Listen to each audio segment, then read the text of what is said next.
আসসালামু আলাইকুম। Fahmida's little kitchen and ব্লগসে আপনাদের সবাইকে স্বাগতম। নতুন একটা ভিডিও নিয়ে আপনাদের মাঝে হাজির হয়ে গেলাম। সকালের নাস্তা থেকে ভিডিওটা স্টার্ট করছি। এই যে চিয়া পানি হচ্ছে ভিজিয়ে রেখেছিলাম, সেটা এখন খাবো। সামান্য এই স্যুপগুলো দিয়ে নিয়েছে এতে। আর হচ্ছে খাবো হচ্ছে ওটসের চাপড়ি।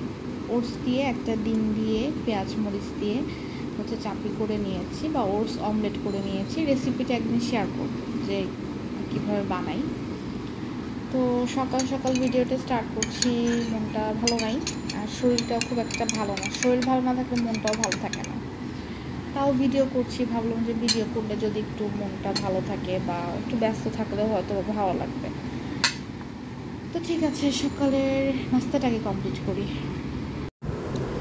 এটা হচ্ছে ছেলের সকালবেলার নাস্তা। আমি তো চাপড়ি খেয়েছি, ওটস অমলেট, আর ছেলের জন্য করেছি হচ্ছে নুডলস।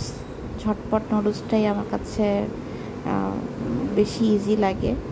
সকালবেলা আমাদের তিনজনের তিন রকম নাস্তা হয়। ইউজুয়ালি আপনাদের ভাইয়ার খুব চটজলদি যা মুখের সামনে থাকে সেটা খেয়ে চলে যায়। আমি একরকমভাবে খাই, আবার ছেলে একরকমভাবে খাই। এরকমই চলতেছে আমাদের বাসায়। সকালের নাস্তাটা একদম এলোমেলোভাবে হয়, মানে আমারটা ঠিকঠাকই হয়, কিন্তু বাকি দুইজন যখন যেটা থাকে সেটাই করে দিই। এখন নর্মালি হচ্ছে ডিম দিয়ে জাস্ট একটু নুডলস ভাজি করে দিয়েছি, বেবি ওটাই খেয়ে নেবে আর কি।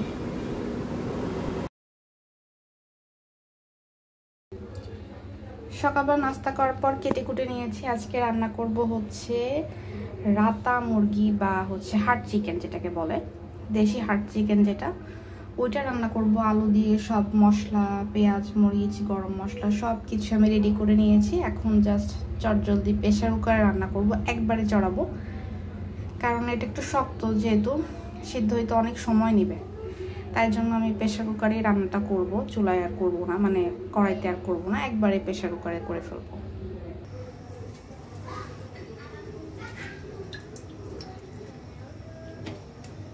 অল্প করে তেল দিয়ে দিব প্রথমে,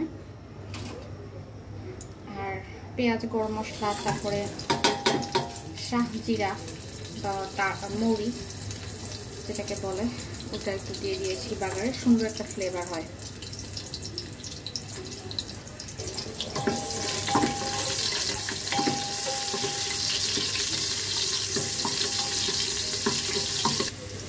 এখানে আদা রসুন নিয়েছি, আর সমস্ত গুঁড়া মশলা যেমন লবণ, হলুদ, শুকনো মরিচ, জিরা, ধনিয়া সব নিয়েছি। একটু পানি দিয়ে ভিজিয়ে রেখেছিলাম, এতে করে মশলাটা ভালো একটা ফ্লেভার আসে, বা গুঁড়া মশলা যে হাতের মানে রান্না করতে গেলে একটু গুঁড়া গুঁড়া লাগে না, ওইটা লাগবে না।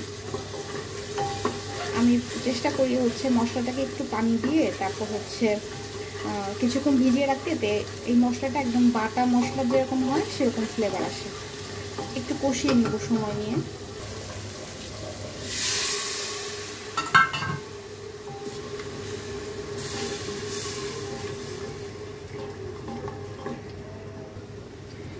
মশলাটা যখন পারফেক্টলি জাল হয়ে যাবে, আমি ধুয়ে রাখা চিকেনগুলো দিয়ে দিব।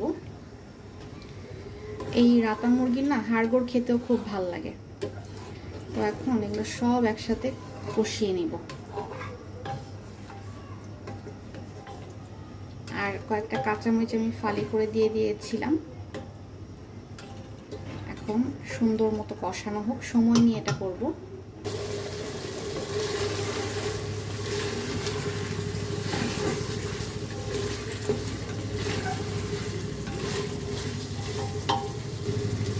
মশলাটা কষানোর জন্য একটু পানি দিব। পানি দিয়ে একটু জাল হলে তারপর আলু দিয়ে আমি ঝোলের পানি দিয়ে সিটি দিয়ে নিব 7 থেকে 8টা। যেহেতু শক্ত মুরগি একটু সিদ্ধ হইতে দেরি হবে, তাই সিটির পরিমাণটাও বাড়িয়ে দিতে হবে। মাংসটা ভালো মতন কষানো হয়ে গেছে। এখন আলুগুলো দিয়ে একটু কষিয়ে তারপর ঝোলের পানি দেব।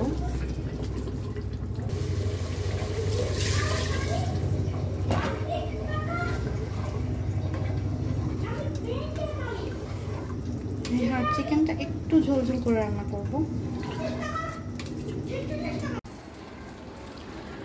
মনটাও খুব একটা ভালো নেই, শরীরটাও খুব একটা ভালো না, খুব বেশি অস্থির লাগছে।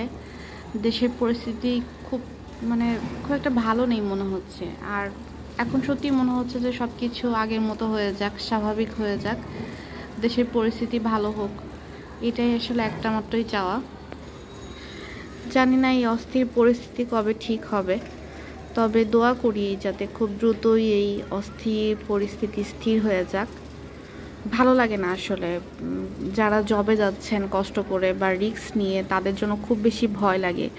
অনেকের বাবা, হাজব্যান্ড, ভাই বাহিরে কাজ করে, তাদের জন্য আসলে খুবই টেনশন হয়। যাদের এরকম ফ্যামিলিতে বাহিরে রিস্ক নিয়ে এই মুহূর্তে কাজ করছেন, তারাই বুঝতে পারবেন আমার ফিলিংসটা বা আমার কথাটা। প্রতি মুহূর্তে খুব টেনশন হয় যে না জানে কি হয়। তবে আল্লাহ ভরসা, আল্লাহর কাছে সবসময় সাহায্য প্রার্থনা করতে হবে, যদি স্থির হয়ে যায়, সব কিছু ঠিকঠাক হয়ে যায়। তো এখন সব কিছু স্বাভাবিক হওয়া উচিত আমার কাছে, একজন সুষ্ঠু নাগরিক হিসেবে আমার কাছে এতটুকুনি মনে হয় যে কোনো কিছুই অতিরঞ্জিত করা ভালো না। পরিস্থিতি স্বাভাবিক হয়ই এখন কাম্য সবার। তো যাই হোক, এখন দেখি কি কাজ করা যায়।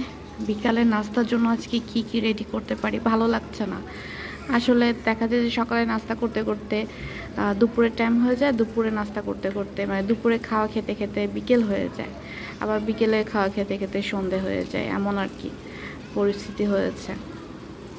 তা এতদিন তাও একটু লকডাউন ছিল বা শাটডাউন ছিল, একটু টেনশন ফ্রি ছিলাম। এখন কেমন জানি খুব অস্থির লাগছে। যাই হোক, সবার পরিস্থিতি কেমন আমাকে অবশ্যই কমেন্ট সেকশনে জানাবেন। আর সবার জন্য অনেক বেশি দোয়া, সবাই সাবধানে থাকবেন, আমার জন্য অনেক দোয়া করবেন। এখন হচ্ছে দেখব যে কি নাস্তা করা যায়। এখানে একটু আইসক্রিমের বক্সে রেখেছি ছোলা। আচ্ছা ঠিক আছে, এটা একটু গরম করে নিব বিকালের নাস্তায়। আচ্ছা, খালি বাঙালিদেরই বলা হয় যে এইসব আইসক্রিমের কৌটা এটা ওটা রাখে, পেঁয়াজ বাটা রাখে, রসুন বাটা রাখে। আমার কথা হচ্ছে প্লাস্টিকের এই ডিব্বা ডাব্বাগুলো কি আইসক্রিম খেয়ে আবার কি ভরে রাখবো? আইসক্রিম তো বানাইতে পারি না, এখন আইসক্রিম খেয়ে কি ভরে রাখতে হবে? এগুলাই ভরে রাখতে হবে। এখন আমার প্রশ্ন হচ্ছে, বাঙালিরা তো এগুলা ভরে রাখে, আইসক্রিমের ডিব্বা ডাব্বায় এইসব জিনিস ভরে রাখে, বিদেশিরা কি বক্সগুলো ফেলে দেয়? এই ধরনের প্রশ্ন আসে। তো যাই হোক, এটা এখন গরম করে নিব বিকেলে নাস্তার জন্য। আর ছেলেরা হচ্ছে টিভি দেখছে, ছেলে হচ্ছে টিভি দেখছে। এটা নাস্তার জন্য গরম করে তারপর হচ্ছে একটু ডিফ্রোস্ট হোক, এটা হচ্ছে মাখাবো আজকে জাস্ট একটু পেঁয়াজ মরিচ দিয়ে। এদিক দিয়ে সরিষার তেলটাও বাড়ন্ত, কি যে একটা অবস্থা, সরিষার তেল যে আনতে যাবে সেই অবস্থাও নেই। দেশের যে পরিস্থিতি আসলে খুবই ভয়ানক অবস্থায় কাটছে। বাসায় তেল নাই, আবার সরিষার তেলটাও বাড়ন্ত আছে।